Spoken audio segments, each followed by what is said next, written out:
All right, let's dive right in.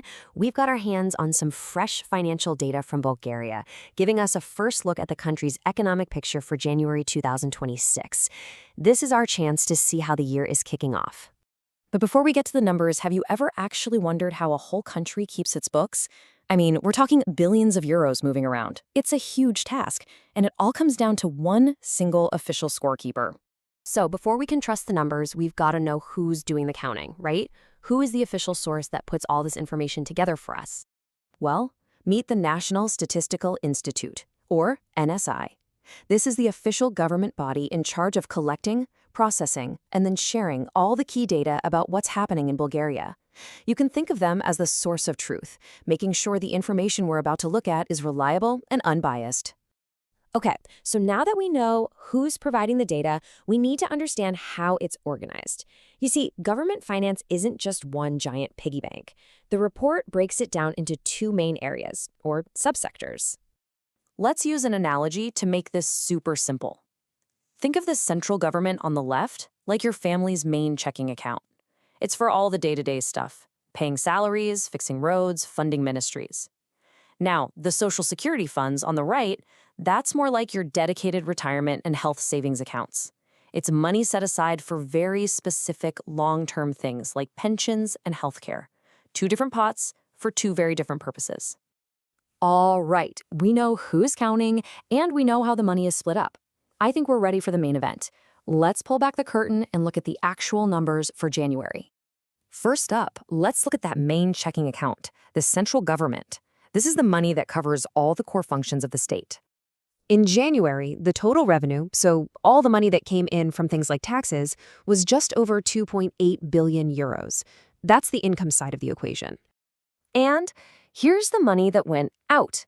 The government's expenditures were just over 2.9 billion euros. Now, wait a second. Look at that. You see it right? More money went out than came in. Keep that thought. Now let's switch gears and look at that other pot of money, the one for pensions and healthcare, the Social Security funds. Is it going to tell us the same story? Let's see. For these funds, the income they collected in January was about 1.57 billion euros. Again, just so we're all on the same page, every number we're talking about today is in euros. And the amount they paid out was actually a little bit less, coming in at around 1.55 billion euros. So, that's a very different picture from what we just saw with the central government, isn't it? Okay, we've seen all the raw numbers, the income, the expenses, but what does it all mean when you put them together? This is where we get to the bottom line, the part that really tells the story. And it all comes down to two very simple ideas. A deficit, that's just spending more than you earn. Think of it like putting more on your credit card than you paid off that month. A surplus, on the other hand, that's the goal. It means you earned more than you spent, and you've got money left over. So, this table puts it all together for January. And look at this.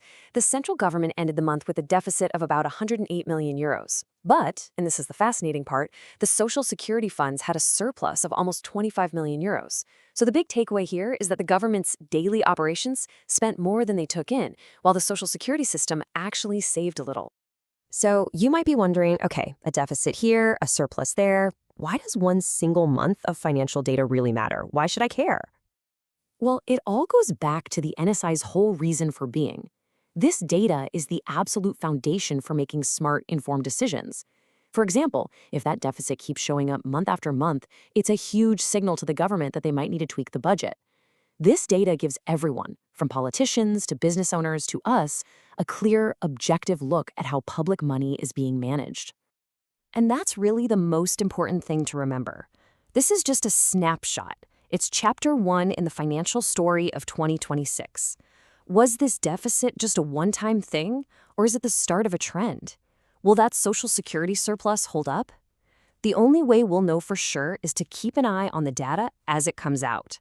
So what story do you think the rest of the year is going to tell?